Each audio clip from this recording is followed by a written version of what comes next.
But I think the best thing to do to start out is to see if we can't come up with, as a group, with a proof that that Dijkstra's end-state method always does get into the good states, because we need to have some ideas not only of proof techniques for counterexamples, that is, something definitely makes a loop and of bad states and therefore bad configurations and therefore is unsuitable, but we also have to have a way of doing the other thing, saying that there is no loop of bad configurations, and this means a proof of some sort. So I look forward to seeing if you can, working together, come up with a rigorous proof of the fact that there aren't any things. So let's look at Dijkstra's general construction of this thing for arbitrary n. And let's see, what was it again? The processor 0, F0 of what? Does somebody have the notes here? Yeah, thanks, Marion. Ooh, that's fun. Okay, F of 0 of x, y, z, the left, right, middle, and center was equal to y plus 1 if x equals y, and otherwise y. And f of sub I of x, y, z was just x. And this is for I greater than 0. Well, we have a squeaky board here. I'll try not to pounce on it too much. Okay, that's the definition. So now we've got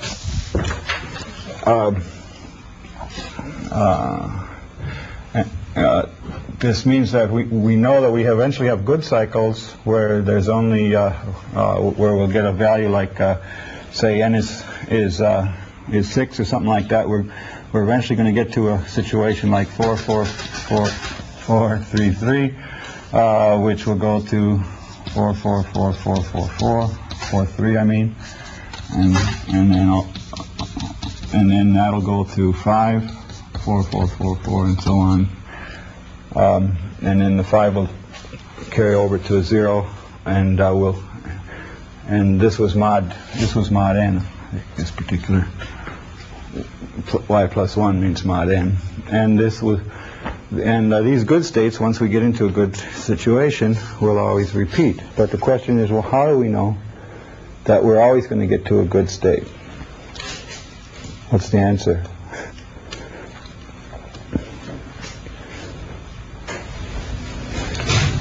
First thing I can make things a little easier to see is, if we just looked at the differences between states. The differences between states instead of the states themselves. Okay, so the differences between states modulo n is would say that you got 0, 0, 0, 0. You want to consider the difference of left minus yourself, let's say, huh? Be like that, and then that difference moves over until we got all zeros. Just rewrite the rules above. Wait, what happened? Yeah. Oh, I see. Rewrite the rules in terms of differences. Okay, let's try that. No, we can't. That requires more knowledge, doesn't it? I mean, is there... Well, no, I mean, if you... what does this rule go into in terms of differences? Well, like, you know that the difference between 0 and 1 is... Yeah, okay.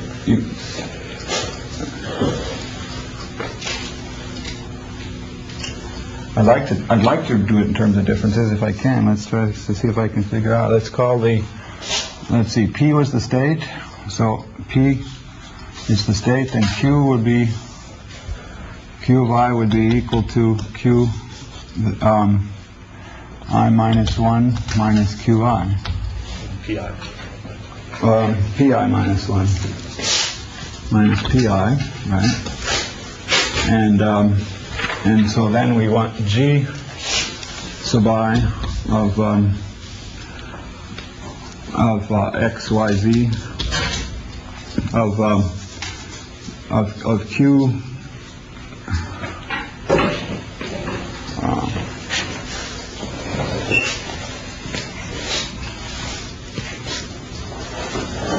I want g to be the function on differences of states that corresponds to f on states, and so we have f of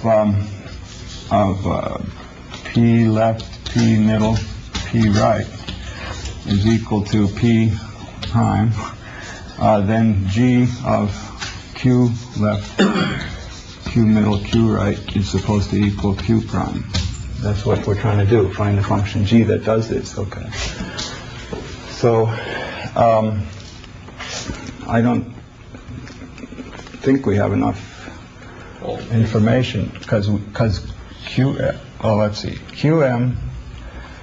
So how do we do this? So if q, we know then that ql is equal to p left neighbor.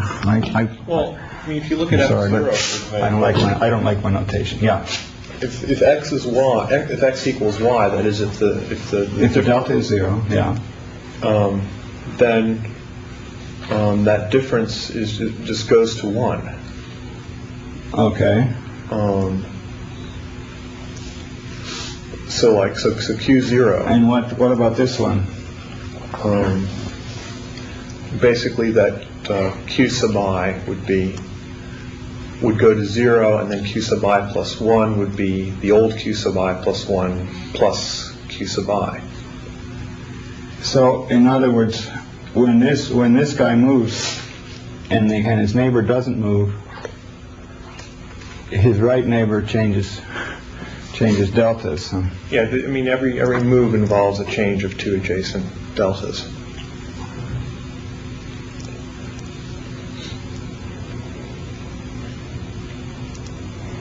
But two people can move simultaneously. Well, it's not. I mean, it's not the processor. I don't. I mean, I also have things like 4, 5, 6, 4, 5, 0, 1, 2, 3 goes to, for example, 4, 4, 5. 0, 1, 3.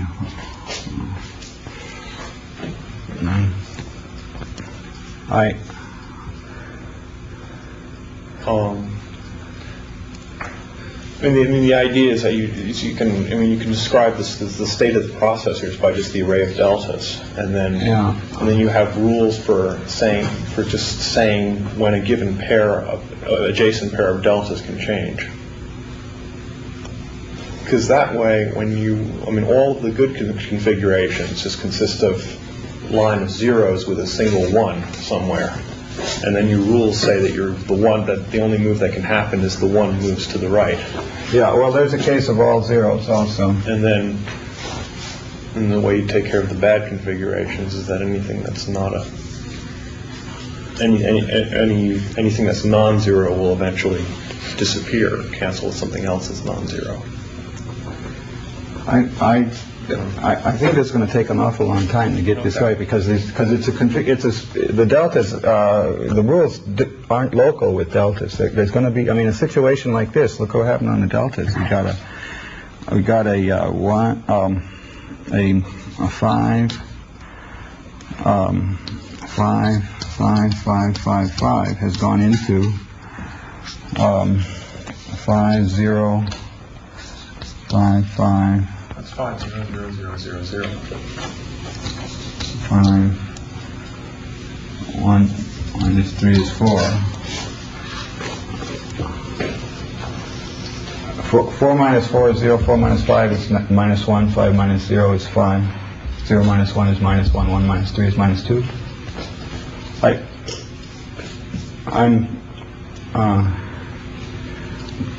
doing the same thing here. I don't know. Anyway, it doesn't look very promising to me, and there's many ways to start, but this one. I mean, when I got several things moving in a row, it looks complicated to me. So I'm going to change these things. Another idea, Mike? You got? Yeah, I was going to just trying to keep track of how many different numbers appear in the cycle and try to prove that the number of different numbers is going to decrease. Okay. Now, yeah. So what we like to do is have some kind of a condition that'll assure us that we get eventually to a good configuration. And one criteria is to try to keep track of the number of distinct elements in there, and see if we can show something about that this inexorably marches down to zero. That's not quite true. It's not quite true. It doesn't stay at zero. It doesn't stay at zero. Yeah, I mean at 1. The number of distinct things goes 2, 2, then goes 1 temporarily and back to 2. Right. So there's a case in which it increases. What's the case that number increases? The number of distinct the number of distinct states increases in this case here, when the two extreme guys have the same value. Then on the next move, we can introduce a new value. Could we put an example of one going to the state? Because I think just looking at the actual values, something going into this state. A bad one going into this. Okay, so let's take a bad one that goes into this one. What's an example? One way is to have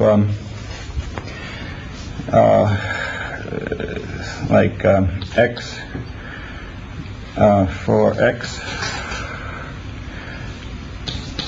3, 3. We go in, right? Or also 3x. X could be anything, something like that.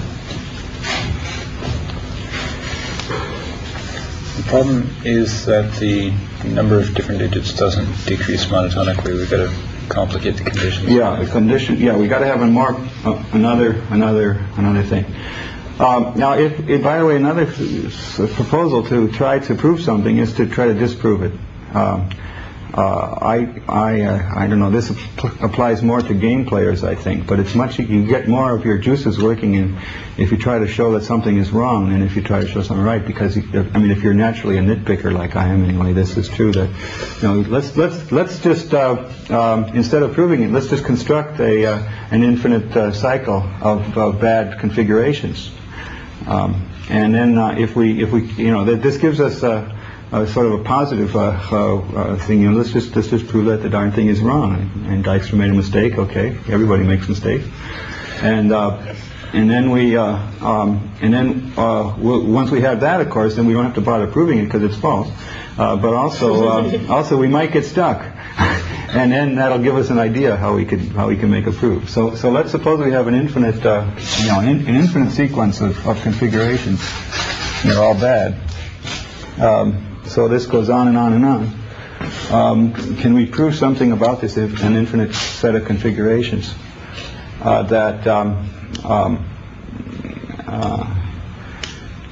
for example, well, let's see. What could we prove about it? Could we prove that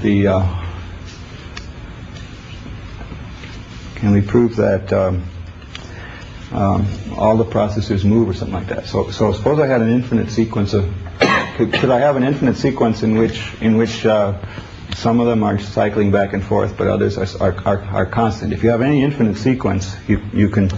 There's two cases where either the processor eventually converges to a fixed state, or else it eventually moves. Okay, so I think there's got to be. Let's take zero processor. Zero processor and an infinite sequence. Is it possible to go on and on with the zero processor never moving? That's one example. Can we go on and on and on, and the zero processor starts at some value. I guess we could assume it to be any arbitrary value. So suppose the zero, it's a stuck-at fault, right? We got zero processor is stuck at some value. That means that we never come to this situation where the zeroth one moves. Now is that conceivable? And here, Dimitri? No. Why? Because what the other processors do is just copy their left value. Yeah. So eventually, the value the zero processor has will be copied To everybody. to everybody. Okay. Now, that's a good point. It looks like if the zero processor is equal to is in state 0, for example, then we can't go on and on without having everybody get to state 0. How do we actually prove this rigorously? Well, can you make somewhat of a recurrence relation that says that first you can only hold off moving, copying the zeroth value to the first value for as long as it takes to move everything to the right of that. You want to find the recurrence relation for the amount of time that it would take to get to this. Well, you'd have to find it below that. You'd have to move it below that point because otherwise you'd exhaust all. Well, that's proving more. That's even getting a bound, saying which is interesting. Yeah, the loose bound. But that's an interesting thing, a subproblem.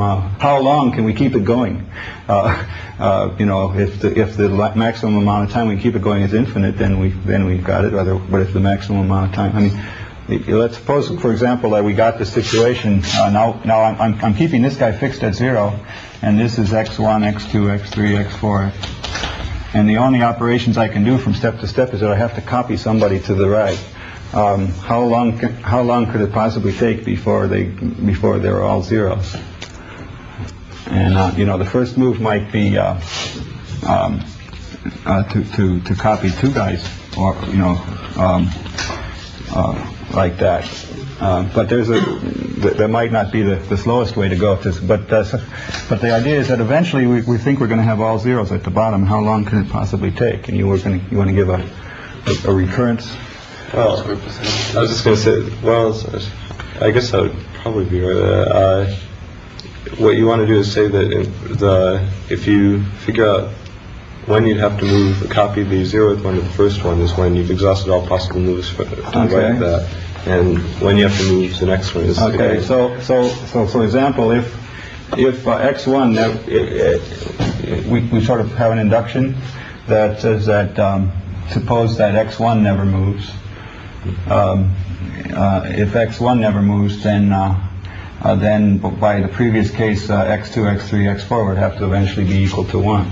So you can go at most f of.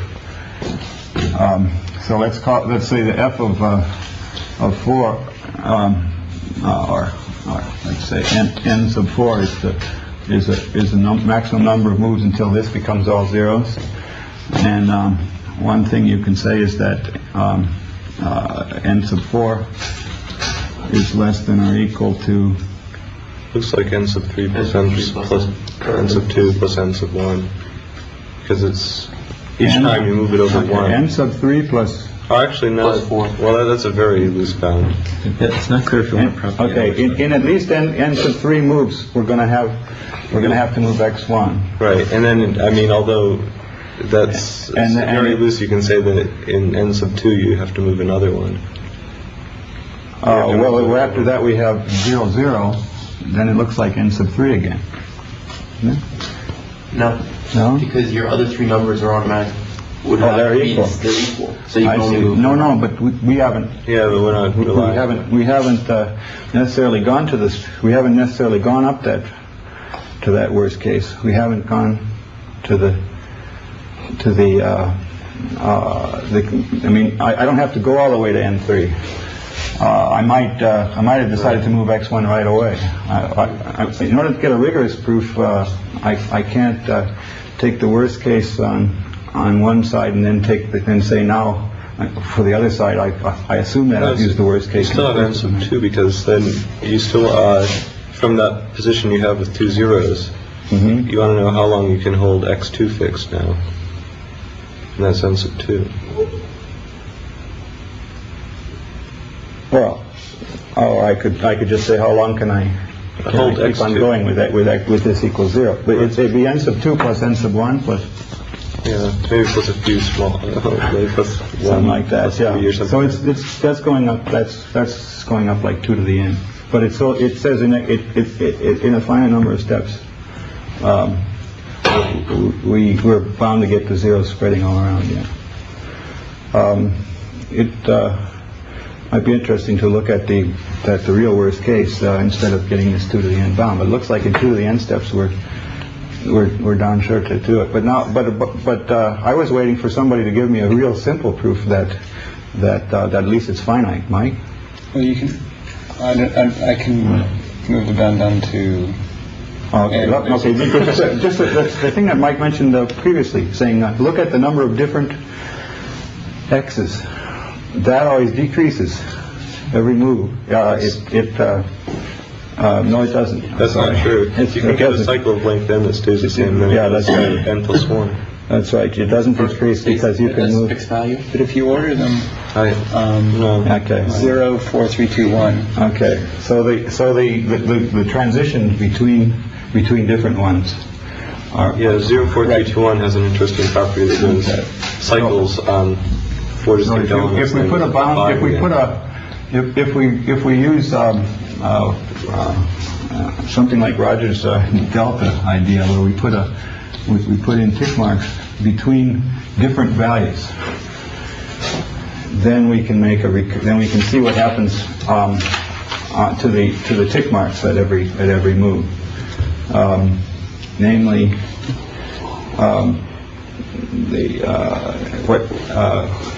in other words, instead of keeping track of delta, the actual differences between them, just record non-zero differences. And a tick mark means that a potential non-zero difference. Now, what can happen when we go from one step to another is that we can either the new tick mark is either changed to 0 or the let's see, what do we have here? What are the transitions on tick marks now? So if I have something like x, y with a tick mark here, so let's look at the neighborhood of a tick mark. So if there's a sort of a 0 and a tick and a 0, that means the two equal, and then what? Then now after this, the only possible moves that I can get are to erase that mark, right? But it might move to this. So we could go. So if I move this x over here, then that would give me this progression, tick marks on this side.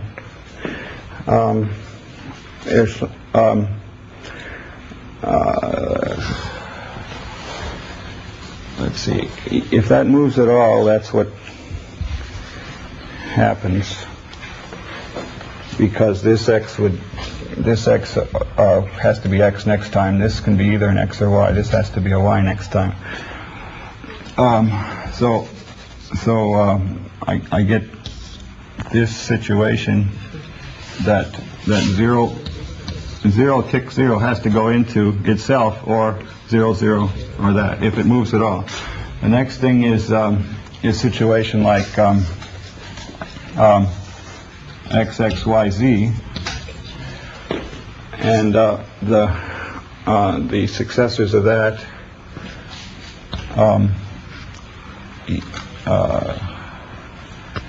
are, gosh, I don't know if I'm doing this optimally. it looks like in the next move I can either change this y to an x, which obliterates this guy, or I can change this z to a y. Which would be a 0 tick 0 rather than 0 0. 0 tick 0, right? And then, or I can do both. If you do both, you've got a 0 0 tick again. If I do both, I get an x over here and a y over there. That's this one again. And For every move, some tick. but unfortunately, what's happening is if I change the z to a y, I'm affecting the tick mark on the right of that one there. So I'm getting into the same trouble I was worrying about with Roger's suggestion before, that I've got to find a place where I got to find an anchor to for my rules. But somehow intuitively that I'm going to that if looking at it in terms of tick marks is giving me sort of a graph of where I have to go to a more rightward configuration at every step, and that the longest path in this graph is what we're trying to find. Well, Mike just came up with the 0 4 3 2 1 case. 0 4 3 2 1. It goes from 5 distinct elements to 4 distinct elements, and then stays at 4 distinct elements and goes back up to 5 before going down again. Okay, so how do you do this? You just it's everything moves, so it's everything moves. So it's so this goes 0 0. Oh, I'm sorry, not the first time. The first time it's just 1 4 3 2 1. Change the first one moves the first time. Yeah. Okay. Start at 1 4 3 2 1. This is the starting position. Right. This is state 0. I mean, this is the guy I wrote for 0 here. Sure. I think that works. It goes to. So next guy is. Let's see. It would be 2 2 4 2 1. No. 2. Oh, but I'm holding this guy fixed. I'm trying to say, how long can I keep going with processor 0 sitting at a fixed value? Yeah, never mind. There's no, that's another optimization problem we're going. But I'm just taking that as an interesting subproblem, because these other guys eventually have to become all zeros, and the question was, and we've shown that it's finite, and at most 2 to the n steps or something like that, we're going to get all zeros in there. The argument on that again was saying that we know that in at least if this is n4, if n sub 4 moves is the maximum that we can keep going without making this into all zeros. I mean without changing, without changing 0, then n sub 3 moves would be the maximum we could go without changing x1. So after n sub 3 moves, we would have to change x1 and make it equal to 0. Then in n sub 2 moves, we would have to change x2 and make it equal to 0, and n sub 1 moves, we have to change x3 and make it equal to 0. And probably by that time x4 would be 0. So we would get a bound that goes something like 2 to the n. Can I make a suggestion? Yeah. Can we agree that if we look at any one tick mark, yeah, that it can, if it moves, it can only move to the right? Okay. Okay. Let's. If you have if we got we notice that the total number of tick marks never decreases. Never increases. I'm sorry. Okay. Never increases, and whenever we make a move, at least one tick mark has to move. Correct. Right. Because the tick marks have to change. Let's look at each tick mark then and see how long it can stay around, how many moves it can stay around for. Okay. How long can the first tick mark stay? Okay. So. In the worst case, it'll move off the right end. Okay, so you say that when a tick mark disappears, it moves off the right end. That's in the worst case. Because it could run into another tick mark and disappear.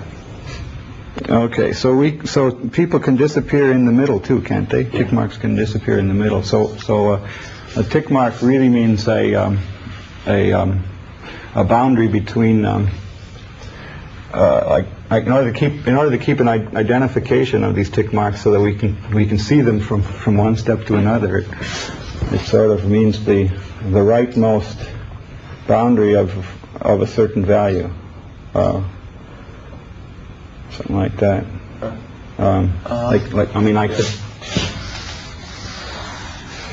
I'm trying to find a way to when you say that a tick mark moves to the right, that means that somehow we've been able to map the 3 tick marks at one step to the 3 tick marks at the next step, and one way to do it is probably to identify this as 0, 1, 2, 3 by the means of label it by the guy to the left of the tick mark.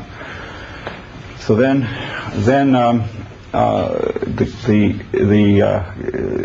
that makes it obvious that the tick mark has to go to the right, to move to the right at all, if it moves at all, because the only way things happen is by copying a value over one step to the right. And so the tick marks now represent the maximum rightward extent of a particular value in the thing. Okay, so now then it shows then that 3 can, and like this tick mark number 3 can move at most 1 time. This one can move at most twice. This one at most 3 times. This one at most 4 times. So now we get a bound of n squared. We get a bound of n plus n minus 1 plus n minus 2 and so on. N squared plus n over 2. Right. So we go from 2 to the n to n squared, n to the 2, half of that. Okay. So it looks like in approximately n squared steps we're forced to move 0. Of course, we're not forced to move 0. We're not forced to hold off and wait until they're all 0 before we move 0. It's possible to do what now you were getting at, Rich, a minute ago, saying that you can also keep going a long time but still moving 0. Anyway, we solved that problem, though, that eventually the thing has to move from 0. Now, let's look at the example temporarily that you had. So you had 1, 4, 3, 2, 1. Anything of the sort where the first and last are equal and you have a decreasing sequence. And now you want to go from this to 2, 1, 4, 3, 2. And just keep cycling it around. You get 3, 2, 1, 4, 3. 3, 2, 1, 4, 3. 4, 3. And 4, 3, 2, 1. 4, 3, 2, 1. 4. 4. And 5, 4, 3, 2, 1. And you actually 0. Oh, that's right. 0. 4. But you actually increase the number of distinct elements there at the end. Right. So After cycling.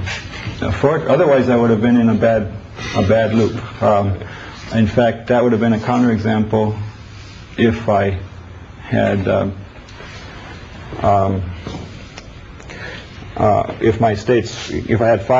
if I had 4 states and 5 processes. That would have been a counterexample, going on and on. But I have 5 states and 5 processors here. Rich, how are you going to get that cycle to go? I mean, can you get it to go into an infinite cycle? No. And now, okay, and now, Just showing the number of distinct. right. Oh, okay. So here's a case where the first one is moving a lot, but we still have to show something else. But anyway, our first argument then, in order to show that there is no infinite sequence of bad moves, was to show that in any sequence of bad moves, the first processor has to move infinitely often. In any infinite sequence of bad moves, if we're going to construct one, it's going to involve moves by processor 0 over and over and over again, because we can't keep processor 0 stuck. And so we're bound to have, if we do have an infinite sequence of bad moves, it's going to involve processor 0 cycling through different states over and over again. Okay. Now, if that's true, then processor 0 is going to have to get to the situation that it's able to move, so that it's another point that we can make, is that no matter where we, if in any long sequence of bad configurations, the processor n-1, the guy at the right-hand side, is going to have to become equal to processor 0 in order for processor 0 to move.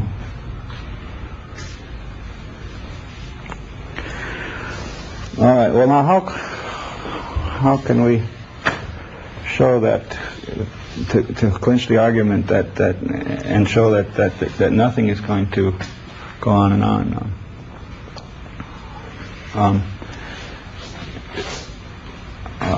By the way, look what would happen if we, wait a minute, 4,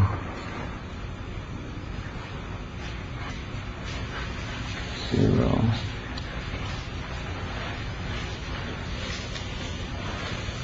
If I had started this out with zeros here, I'm just trying to figure out what happened if that, then I would have a, put a 1 in there also. then I would have a 1 here, and a 0 there, and a 2 here still. Is that right? Excuse me? Oh, I was going to say. It's no good. I was going to say make it 4, 3, 2, 1, 0. Just add another element here. Yeah, 4, 3, 2, 1, 0. That would have. That's processors. no, that's 5. And how many? How? Going for 3, 2, 1, 0. Okay. How many? See, I got now 6 processors, so I should be allowed 6 states. Okay, well, make it 3, 2, 1, 0. 3, 2, 1, 0. What I was trying to get at is some kind of a. There's got to be another force. There's not got to be another idea in here that is that's going to show that we can't keep on like this. We can't keep on looping forever. So I get to a situation where I know that suppose that we have an infinite sequence of bad configurations, and without loss of generality, we can suppose that processor 0 starts out in state 0. So this started out somehow or other. Now we were able to conclude that after a finite number of steps, we would get into a situation where this last one was 0. How about if you say eventually, in that other situation, it came out that all of the processors came out to different values? If you ever have them all coming out to different values, then they'll never get the first element in the last position unless all of them are equal. Okay, now say that again, Rich. So if you have all distinct element values in the processors. Yeah, if all these are distinct, then the only way you're going to get a 0 in the right-hand one is to have all of them zeros. Right. If they're all distinct, then they'll have to be 0. Okay. Now let's go a little bit slower and state this very carefully. I think this is okay. Suppose without loss of generality that we start out with a 0, some state we call it 0 in the first processor. I guess to be more general, we could call it A.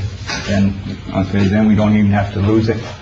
Not only are we can say without loss of generality, but we're keeping all generality. Then we know that in 0 or more time steps after that, we're going to get to a situation like this, where the x's will have changed perhaps into y's, but that the final one has to be equal to this A. The reason is that we know that A can't stay forever, and so eventually so there's going to be a time when this goes to A plus 1. But this can't happen unless the previous move brought an A over there. So we know that in finitely many steps, something like n squared over 2 steps, at the worst, but maybe in no steps, maybe it's already true that xn minus 1 equals A, but eventually we're going to have to get to a situation where there's an A at the end here. There are only 2 cases there. Either they're all A's or they aren't. But if they aren't, then the first one will increment, and again you'll go until the last one's A plus 1. Okay, And we'll keep on so going. if they're all A's, then we're in a good configuration, and we know the sequence, we know the history of this, because that's done. So suppose they aren't all A's. Well, then one of the elements, x1 through xn minus 1, had to be A. Okay, now why is that so? That A must That's have the only thing they do is propagate. Arif? that A must have been copied from the left, the element to its Okay, left. so if none of these were, if none of these were A, then the only way to get an A over here is to have it has to have come from somewhere to its left, and wherever that one. So somehow this A originated in this somewhere to the left of itself, and therefore there must have been an A already there in the X's. No, I mean what I was saying was that let us say that this is the first time from after the initial step. This is the first occurrence where you have A's both in the beginning and the end. Okay. Okay. Then this last element must have changed into A in the previous step, in the last step. Or else it was our initial configuration.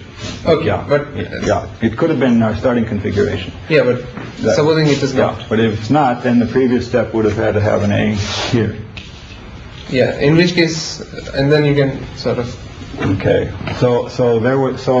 We've got a proof then that one of these X's, if we're going to construct this infinite sequence of bad ones, we've got to put an A into one of these X's here. Okay, now the first one. What? We got to put an A somewhere in there. If we don't, then we're bound to get a situation where we get a straight A's here. Okay. Well, so we got to put an A somewhere in these X's. Yeah. Then the first element goes to A plus 1, and it'll continue that way until you either get all of the same element or it cycles through all possible states. Okay. So. And if it cycles through all the possible states, then you're going to come out. So now we got an A plus 1 situation, but these might be varying somehow here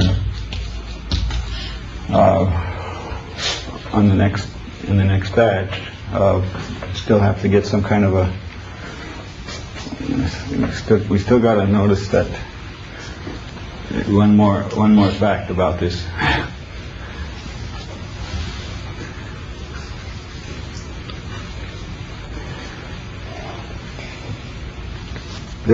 I think a proof of impossibility is about to be found, but those who have already spoken 3 times should not announce it. Okay, so in order to what we got to do is construct a bad situation, and what we got and one of the things we found out, if we're going to have this infinite long sequence, is that we had better put an A somewhere. If A is our first value here, we better put an A somewhere in among the other guys. Otherwise, we're sure to get into a good configuration. Okay. Then what's happened is then we got an A plus 1 sitting here, and then these others have moved in some fashion to produce these guys. So there better be an A plus 1 in the Y. There'd also better be an A plus 1 in here, right? An A plus 1 needed in here. And in particular, it's got to be among these guys. We got to have an A plus 1 among the Y's. The only way for Because it's not among the A's, right? So A plus 1 among the Y's, yeah.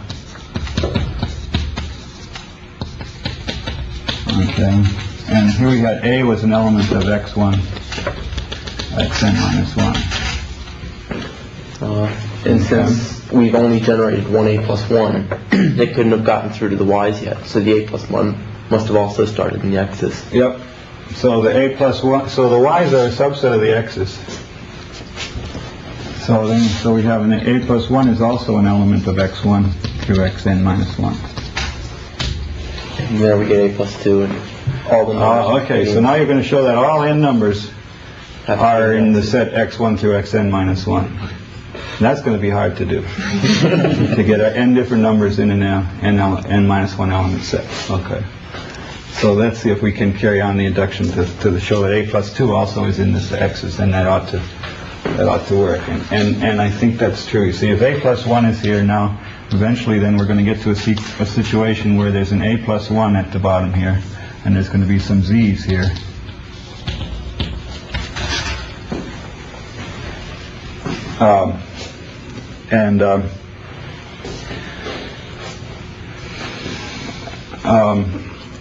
And what do we conclude about the z's? That the z's aren't necessarily among the x's, but they're in the x's or a plus 1.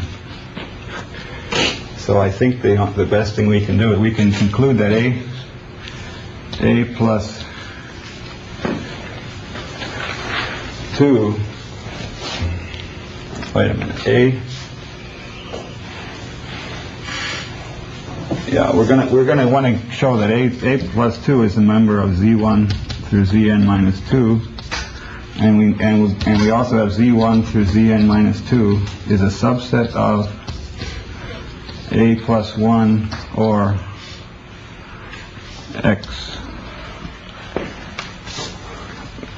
A or a plus 1 or x1 through xn minus 1. That's too sloppy, but I guess I think that's the basic idea of the proof then. And we're using the fact that we've got n states in every machine there. That doesn't matter because a plus 1 and a are also members of x1 through xn minus 1, so you can just get rid of those two. Ah, good. Yeah, because we've already proved that those are in there. Okay. So, but the z's aren't necessarily contained in the x's, but the z and the a and the a plus 1. Okay, so somehow the fact that when we got to this point, and we know there's two a's in there that are equal, at least two of the states are equal, then we must have one missing state by this time. So sooner or later we get to a point where we're missing at least one of the possible states in one of the processors. Okay, well that state is, if that one's missing, we're never going to see it again until we get to the point where processor 1 moves into that state. And processor 1, that missing state, processor 1 will never move into the missing state unless unless we got in a good configuration, everything equal to missing state minus 1. That's the way we get a proof of impossibility. Okay, now so the fact that we had n states was used in this, and of course in the problem we want to try to come down with a small number of states, not n to the n, a small product of the number of states, not n to the n. And Dijkstra had this other method that uses only 3 states per processor. Does anybody have anybody found a good intuitive explanation for his three-step method? What do you guys think? Andy? Either one. I'll look at both of you sitting next to each other.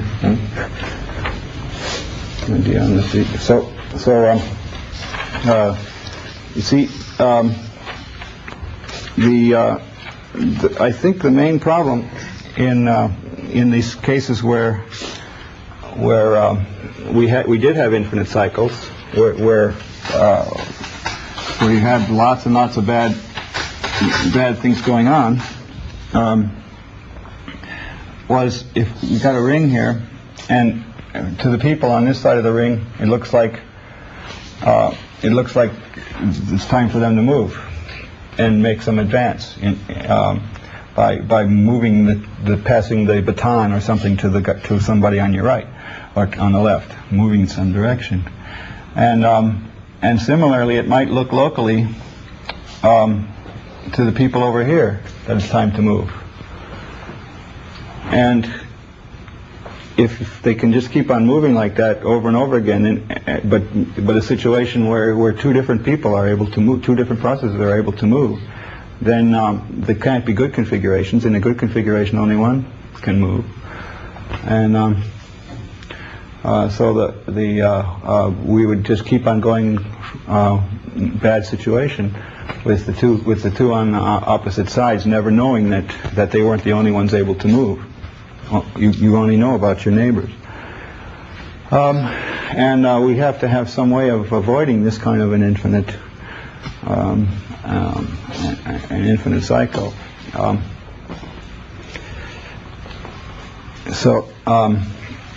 Now Dijkstra's method here with n states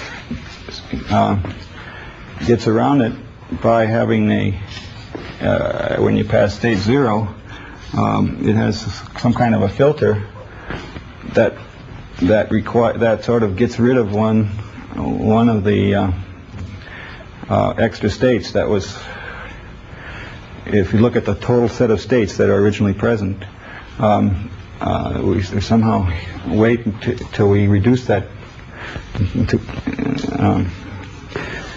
eventually we get down to the fact that we could have, if we started out with n different states of here we have to have at most n minus 1. I think eventually we get down to n minus 2 and so on. So his method with 3 processors we ought to look at and take a look at that. Yeah, 3 states. I'm sorry. You got unless somebody else wants to bring up another point, Roger. I had a really nice argument with those deltas I was talking about earlier. But the problem is I totally left out the possibility of 2 processors moving at the same time.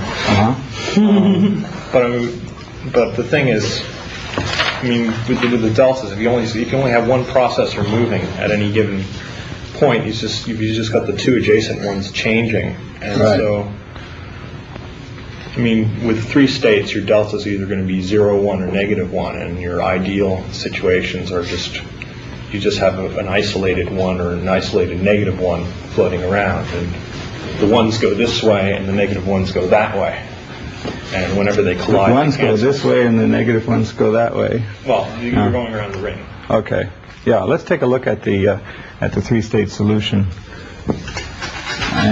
I'm willing to be proved wrong that the deltas are better, but it looks like having one processor move at a time is simpler to see than having 2 deltas move at a time. But I'm not sure because you do map it's relative to one of the others or something like that. Yeah. Go ahead, Neil. It seems to be in most of these cases pretty easy to show that once you're in a good configuration, you stay in a cycle of good configurations. But it's the other half that seems to be the harder to prove all the time. That you never get stuck in a cycle of bad.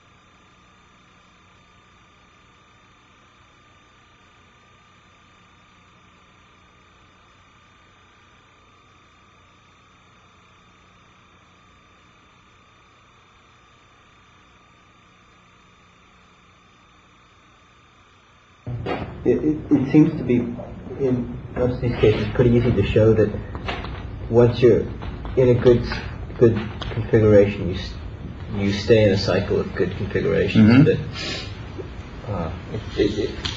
it's the other half that seems to be the harder to prove all the time. That you never get stuck in a cycle of bad ones.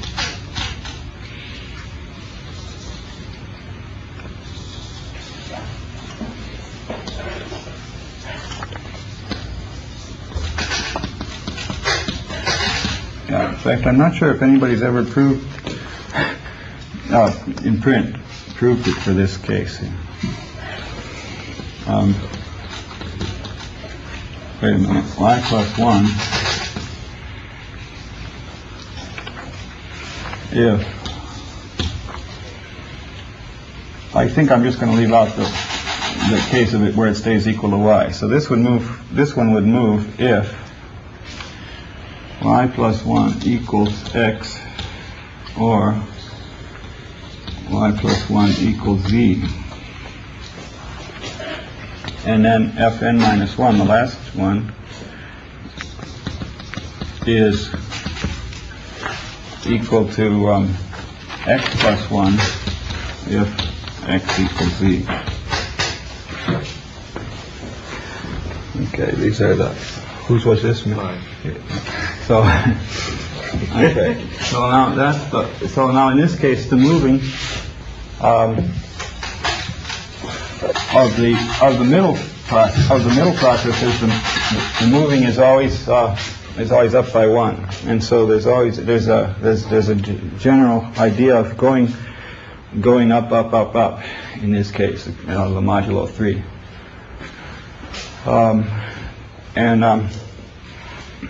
So in a good situation, of course you have to have the right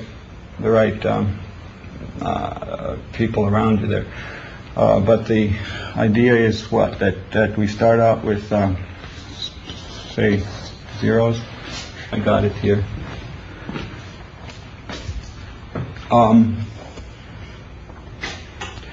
Now, in the middle ones, they move up if they have a neighbor who's equal to the one they want to move to. So they're going to move to, when they move up, they do move to, if they are copying the state of one of their neighbors.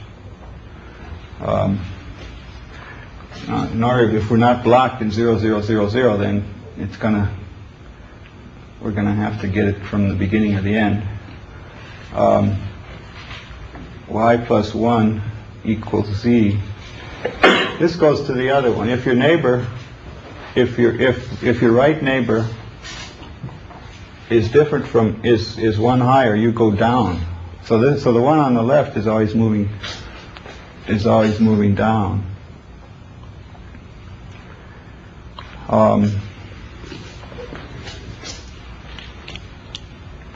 Guy on the right is looking to see whether he's got equal x and z. That's this guy equal to this guy, and so then he moves up by 1. So this guy goes up to 0, 0, 0, 1. Now, from this situation, he's already moved, and this one would want to go down to 2. Or to minus 1, but let's say to 2, but only if the neighbor is 1. So this is going to go to 0, 1, 0, 0, 1, 1, and then 0, 1, 1, 1, and then this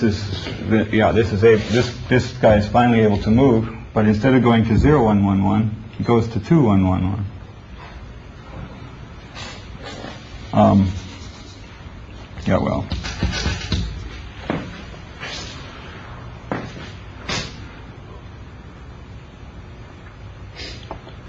So, now who moves next?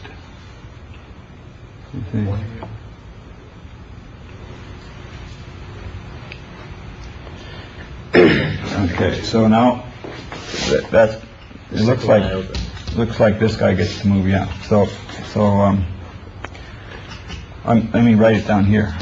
Maybe, I don't know if I'm doing this the optimal way. Then this one goes to 2, 2, 1, 1, and we got a wave going to the right now. 2, 2, 2, 1. Okay, and then then x and z are equal in the last guy's thing. So it goes to 0 and goes to 2, 2, 2, 0. So this goes to 2, 2, 2, 0, which is the same as 0, 0, 0, 1 under deltas, under Roger's idea that these are, if we look at the differences, adding 1 to all the states is equivalent. So 2, 2, 2, 0 and 0, 0, 0, 1 behave the same. So the main idea then in this case, if you can imagine having n processors where n is much greater than 4, will just be to widen this ring, and it goes 3 times around the loop before it gets back to 0, 0, 0, 1, but eventually it does. And as Anil said, the hard part is going to be to show that every way of starting with 0s, 1s, and 2s is got to get to one of these good configurations sooner or later. Ramsey had a nice way of describing this to me when we were discussing this problem the first week. It's sort of that you've got there's a wave going to the left, to the right here, and then a wave coming to the left.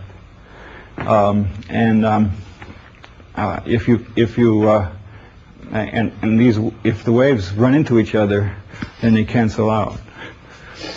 So that if we're trying to get an infinite sequence, we could get one if we had only waves going all around to the right by this cycle that I mentioned before. Suppose we had this large cycle and there were only 3 states everywhere. Then it would be, if everything would always be moving always to the right, it seems that to be impossible, or at least I couldn't see how to do it. To find a way that we could remove the infinite sequence of bad configurations where everybody thought that they were able to move if the waves were always going to the right. But if the waves in all the good cycles have to go both right and then left and then right and then left, then we're not getting this infinite situation, because if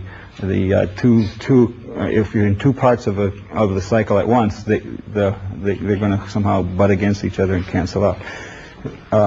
You've been in a football stadium where there's these waves going around the crowd. You know what I mean? The only way to stop it is to send up a wave going the other direction. But sometimes that even goes around a while.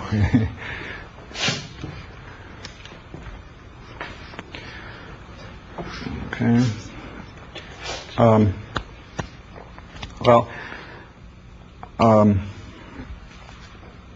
What time is it going to be? I want to figure this. 6 after. Okay. Trying to see what we should do with our last few minutes this morning. In order to get to the main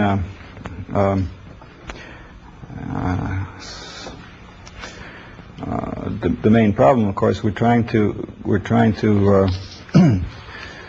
see if we can't beat 3 to the n for the total number of states in a total number of configurations in an n-state system that's self-stabilizing. And one of the ways to do it would be to try to stick a few 2s in the middle of the ring. At least we're going to have one of them 2 states if we're going to do better than 3 to the n. And okay, so another thing is, for example, notice that 4 times 2 is less than 3 times 3. So maybe if you could substitute a 2 next to a 4, you might be able to do better, or the same kind of a situation as 3 and 3. We have to have some kind of a way of knowing not only what the good configurations are going to be, but also a way to damp down the bad ones into a finite cycle. I guess the best way for me to finish today would be to consider to show that we can't do it with all 2-state. If you got say 5 processors and all of them with 2 states, that there's going to be no way to do it. Let's take a look at that. So let's show that with 5 processors and 2 states in each processor, we can't possibly do it. So the initial state is x1, x2, x3, x4, x5, and let's suppose we have a good configuration. So without loss of generality, we can assume that the x1 is the one that moves, and so it goes to the complementary state.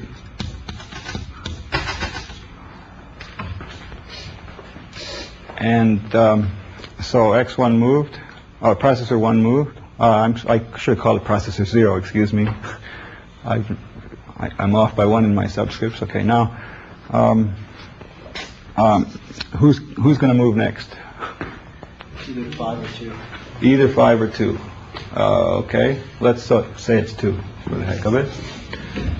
We sort of did this last week.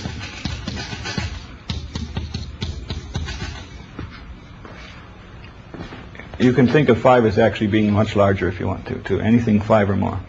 Okay, now